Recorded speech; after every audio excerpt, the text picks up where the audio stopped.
Salut à tous, c'est BizBiz. Alors aujourd'hui l'épisode 734 du Zappy Match. Comme d'habitude, je vous mets des images de foot d'actualité ou des images anciennes. On en parle un peu et c'est parti. On va commencer ce Zappy Match avec un anniversaire et c'est celui de Sergio Ramos qui fête aujourd'hui ses 33 ans. Pour moi, le meilleur défenseur de la planète depuis pas mal d'années. Donc il a tout gagné voilà, dans sa carrière, Sergio Ramos, que ce soit une Coupe du Monde, l'Euro, pas mal de Ligue des Champions, voilà, des titres de Liga avec le Real Madrid. Donc bon anniversaire à Ramos. Ensuite, on revient en France. On va parler du match avancé de la 30e journée de Ligue 1 entre Rennes et l'Olympique lyonnais. Et c'est Lyon qui s'est imposé en toute fin de match 1-0. Donc très bon résultat pour Lyon. N'oubliez pas que l'objectif du club, c'est d'essayer de terminer à la deuxième place derrière le PSG et d'être qualifié directement, on peut dire, en Ligue des Champions de l'année prochaine. Donc il ne reste plus beaucoup de journées, il reste seulement 8 matchs. Et Lyon a fait la belle opération d'aller chercher les 3 points du côté de Rennes. N'oubliez pas que les deux équipes se rencontrent un mardi en demi-finale de Coupe de France. Ensuite, pour continuer avec l'Olympique lyonnais, on peut voir que Léo Dubois a délivré sa 5e passe décisive en Ligue 1 en 2019. Aucun joueur ne fait mieux dans les 5 grands championnats. Donc il a égalité avec Robertson, le défenseur gauche de Liverpool.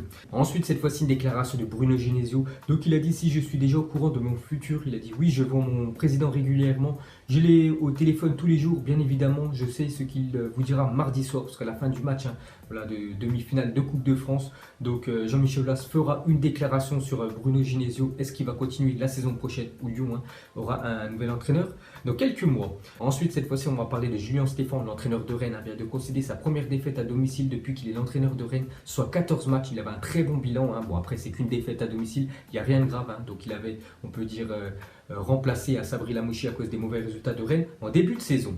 Et pour finir avec le Stade Rennais, donc une info officielle, la commission de discipline de l'UEFA sanctionne Rennes d'une amende de 44 000 € pour envahissement de terrain par les supporters, utilisation de fumigènes et escaliers bloqués lors de la rencontre Rennes-Arsenal 3-1. Donc voilà, tellement contents les supporters rennais après la victoire contre Arsenal, donc ils étaient rentrés sur le terrain. Donc l'UEFA, voilà, ils n'aiment pas trop ça, donc 44 000 € d'amende pour Rennes. Ensuite, direction de l'Espagne, regardez la une, journal Mundo Deportivo en ce 30 mars, donc derby avec Piqué en titre de Mundo Deportivo.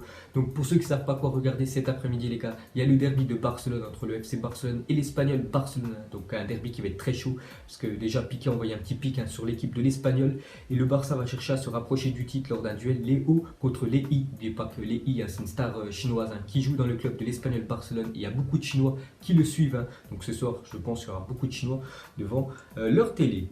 Ensuite, Piqué répond aux supporters de l'Espagnol qui l'insultent lors de chaque derby. Donc il a dit: dans mon patrimoine, donc dans mon portefeuille, on peut dire, j'ai plus que le budget de l'Espagnol cette année. Donc voilà le petit pic qu'a envoyé Gérard Piqué sur l'ennemi, on peut dire, de l'Espagnol. Et pour finir avec Gérard Piqué sur le plateau, voilà, d'une chaîne, on peut dire, espagnole.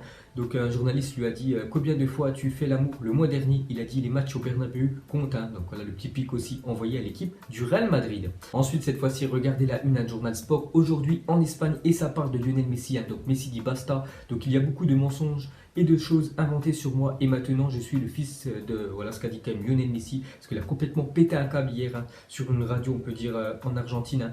Donc il a dit: mon fils Thiago me demande parfois pourquoi on me flingue toujours en Argentine, on invente des trucs sur moi, tout ça me gave, mes proches ne voulaient pas que je revienne en sélection, c'est impossible de prendre du plaisir avec ça, parce qu'on sait qu'en Europe, tout le monde, voilà, l'apprécie. Lionel Messi, c'est l'un des meilleurs joueurs de la planète, mais en Argentine il se fait beaucoup, on peut dire, démonter par la presse ou par les supporters voilà, de l'Albiceleste, l'équipe nationale d'Argentine. Donc voilà, lui il voulait pas revenir jouer avec l'Argentine, et lui vraiment il en a marre, il est vraiment à bout avec l'équipe d'Argentine. Ensuite, pour continuer avec lui, il a fait quelques autres déclarations, on peut dire plutôt zen, voilà, plutôt tranquille, voilà, par rapport à ce qu'il a dit avant. Donc Messi, sur le meilleur joueur du monde, hormis lui, il a dit il est difficile d'en choisir un. Il y a beaucoup de bons joueurs comme Neymar, Mbappé, Hazard, Suarez et Kun Agüero.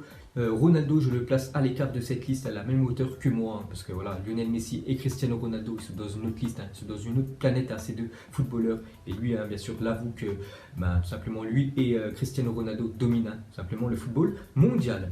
Et pour finir avec lui, on peut voir que Ronaldo manque à Lionel Messi, parce qu'il a dit: oui, Cristiano Ronaldo nous manque en Espagne, c'était bien quand il était là, même si c'était dur pour moi de le voir gagner des titres. Donc voilà, toutes les déclarations faites par Lionel Messi hier. Ensuite, on va prendre des nouvelles de Cristiano Ronaldo par son entraîneur Allegri.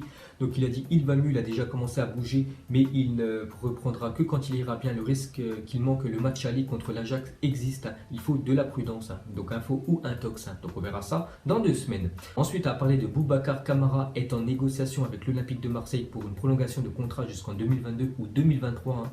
Donc celui-ci pourrait voir son salaire multiplié par 4 ou 5 pour le jeune défenseur français que je trouve très bon du côté de l'OM. Donc ce serait bien qu'il prolonge l'Olympique de Marseille. Parce que là, il est bon, c'est surtout l'avenir du club. Bon, après, bien sûr, il faut augmenter son salaire. Ensuite, une déclaration de Harry Kane, l'attaquant de Tottenham. Donc, il a parlé de son avenir. Il a dit: terminer ma carrière en NFL, c'est une réelle ambition et quelque chose que je veux vraiment essayer dans 10 ou 12 ans. Donc, NFL, en fait, c'est la ligue de football américain. Voilà, c'est un grand fan de football américain. Harry Kane.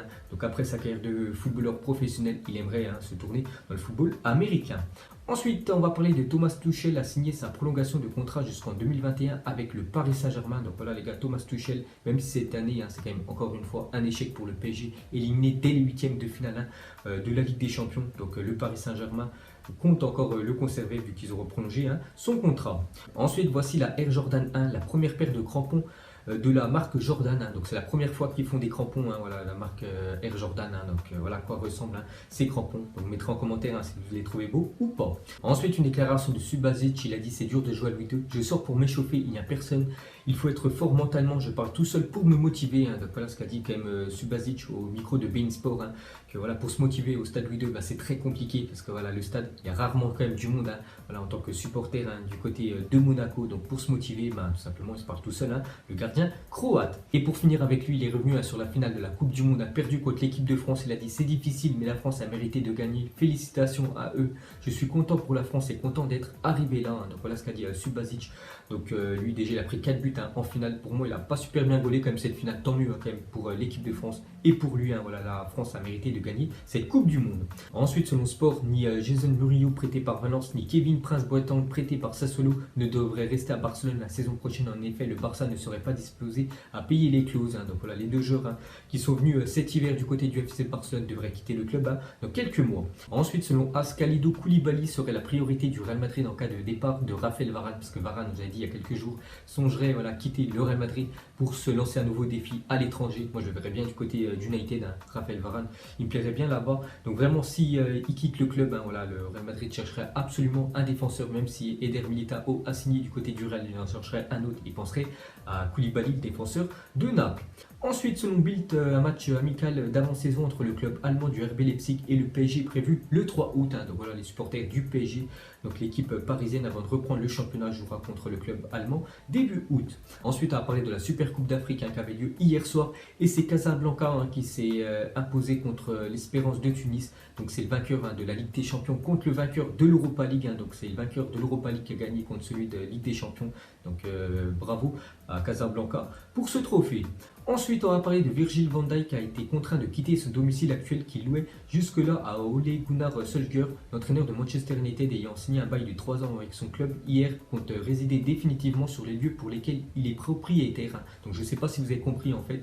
Donc en fait c'est simple, l'entraîneur de Manchester United, donc Ole Gunnar Solskjaer, il a une maison, il l'a loué à Virgil van Dijk, mais vu que maintenant il a signé un contrat de 3 ans, il aimerait habiter dans cette maison. Donc Virgil van Dijk doit chercher une autre maison parce que la ville de Liverpool et la ville de Manchester, elles sont distancées seulement de 50 km. C'est pour ça que voilà, Virgil van Dijk va devoir chercher une autre maison. Ensuite, regardez le classement mondial FIFA du foot féminin qui a été mis à jour hier. Et on peut voir que l'équipe de France perd une place, donc maintenant ils sont 4e et c'est l'Angleterre qui passe 3e. Donc ce classement est toujours dominé par les États-Unis, donc ça va beaucoup bouger après la Coupe du Monde cet été. Ensuite, une petite stat sur Lionel Messi, on peut voir que c'est le joueur qui fait le moins de kilomètres à chaque but marqué. Donc chaque but il fait en moyenne 3,8 km, donc c'est très peu quand même pour un footballeur. Et je ne sais pas si vous avez déjà remarqué, mais Messi dans un match de foot, il marche tout le temps, c'est quand même incroyable, il court jamais et c'est l'un des meilleurs joueurs de la planète. Ensuite, regardez le classement de Première Ligue depuis l'arrivée du nouvel entraîneur de Manchester United. Donc c'était en décembre. Donc United, ils ont pris 32 points. Donc ils seraient quand même devant Liverpool et Manchester City. Donc ils seraient en tête si voilà, le championnat aurait commencé dès l'arrivée de l'entraîneur norvégien. Ensuite, regardez le montant des transferts pendant l'été 1996. Donc un joueur comme Zinedine Zidane qui était transféré du côté de la Juventus coûtait aux alentours des 3,5 millions d'euros. Alors qu'actuellement il coûterait plus de 100 millions d'euros. Un joueur comme Ronaldo qui signait du côté de Barcelone, signé pour 15 millions d'euros. Donc ça a bien changé, on peut dire, les sommes pour les montants des transferts. Et pour finir ce Zap Image, les gars, on va terminer avec la finale de Coupe de la Ligue ce soir entre le RC Strasbourg et l'en avant de Guingamp. Donc une affiche, on peut dire, inédite. Donc pour vous, qui va gagner cette Coupe de la Ligue? Donc moi, je pense plus pour le club d'Alsace, hein, le club de Strasbourg. Donc, vous mettrez tout ça en commentaire. Donc, voilà les gars, la fin de Zappy Match 734. Donc, si ça vous a plu, un petit like et je vous ferai l'épisode 735 demain. Donc, moi, je vous laisse et je vous dis à la prochaine. Comme d'habitude, ciao à tous. Donc on l'a maquillé avec des mensonges. Et que son âme est moche, plus qu'à la maquiller avec des mensonges. Je sais pas ce qui se passe dans ma tête. Parfois, je voudrais sauver la terre. Parfois, je voudrais la voir brûler. Ça va pas trop, je roule un terre. Trop de haine pour 9 mètres carrés. Tristesse, faut pas.